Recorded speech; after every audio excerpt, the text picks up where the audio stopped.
Hey guys, Ray from Love You RV, and today's project is to fix up this old Champion generator.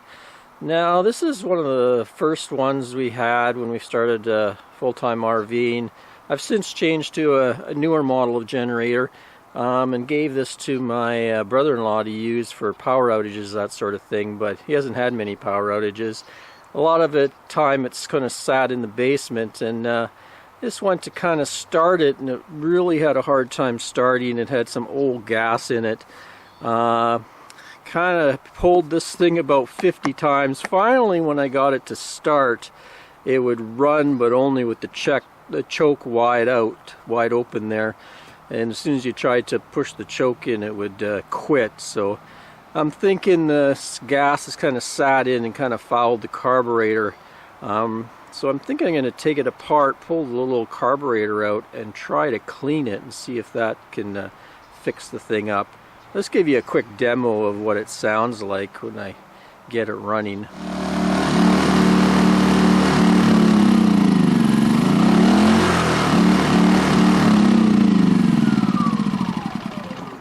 Yeah, so you can see as soon as I go to push the choke back in, it quits. So I'm kind of thinking there's a problem with the air-fuel mixture, and likely we got some clogs inside the carburetor. So to get at it, I'm going to take the back off and the top. Kind of looked online, and Champion actually has a YouTube channel, and they give you kind of a detailed look at how to get the carb out in kind of a replacement video. And they also have a video on how to take the little carbs apart and clean them. So that's what I'm going to attempt to do. So first step was to peel the covers off, the back cover, and then the top comes off with a 10 millimeter wrench. And next step is to pull this gas tank out, some nuts on each side. Right down in there is the carburetor, that's what I'm looking to get.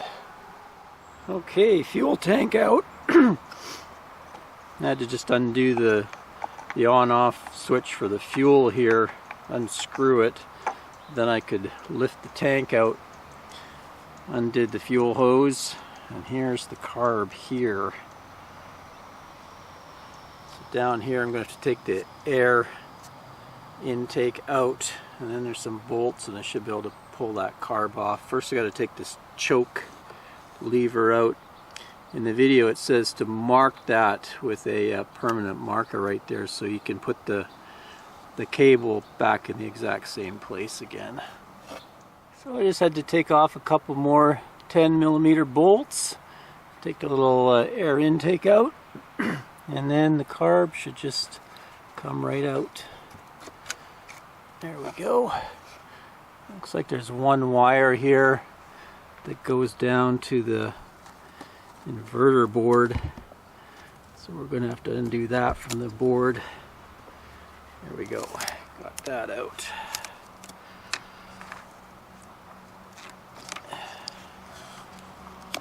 There we be. So if you bought this online, you could just swap the new one in, but I'm thinking I'm going to take this apart and try to clean everything, clean the jets and the bowl and all that, see if I can make this old one work, if that's the problem even. So I'm not going to go step by step on how to clean up the carb or anything. There's some videos that do it much better than I can do it. I'll link to one that's from Champion, and it shows how to clean the carburetor, and there's another one that was a pretty good one I found, kind of a layman's look at it. So I'll link to those, and if you want to actually try this yourself. Anyway, I've gone through and cleaned all the passageways, and there's like little needle valves and jets and stuff like that to go through and try to get all the debris out using Q-tips and things like that. Anyway, I think I got it pretty well cleaned up, so I'm going to put it back in the generator and see if it's had any effect. Okay, so put her back together, and now it will run, but it seems to be surging. Unless I put a good load on it, then it runs fine.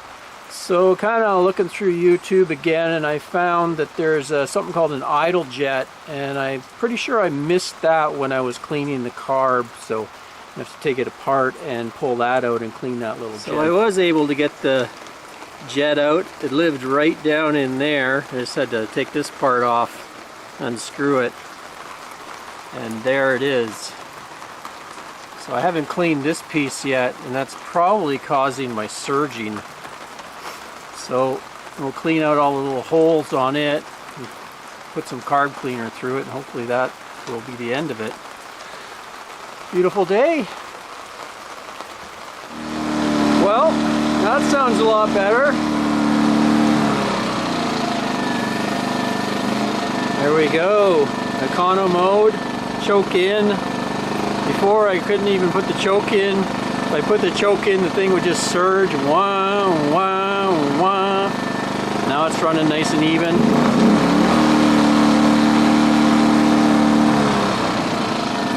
Give her a test with this heater here.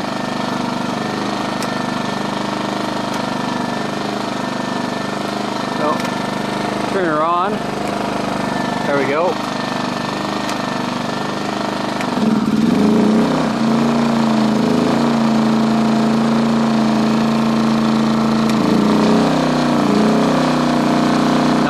Watts.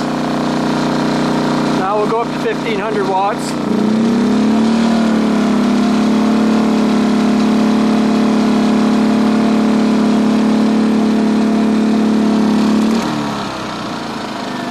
Awesome. Well, there we go. Back in business. An 11-year-old Champion generator is working again. So it went from basically really hard to start and would only run with the choke full out, and now she's purring along nice, choke in on econo mode. And all I had to do is take that carb apart and clean the jets and stuff with some carb cleaner. Now the simplest way would just be to buy a new carb. The new carbs come with gaskets and stuff like that. But I was having trouble actually finding a carb for a generator this old, so that'll breathe some new life into it. I'm going to pass it along to Ann's brother in case we get a storm here. Very common in BC for the power to go out, so that'll come in handy for him. My brother-in-law actually has my big 3200 watt Energizer that I reviewed a few years ago, and I'll take the 2000 watt Energizer south. Till next time, Ray from loveyourrv.com. Thanks for watching, folks. Cheers, everyone.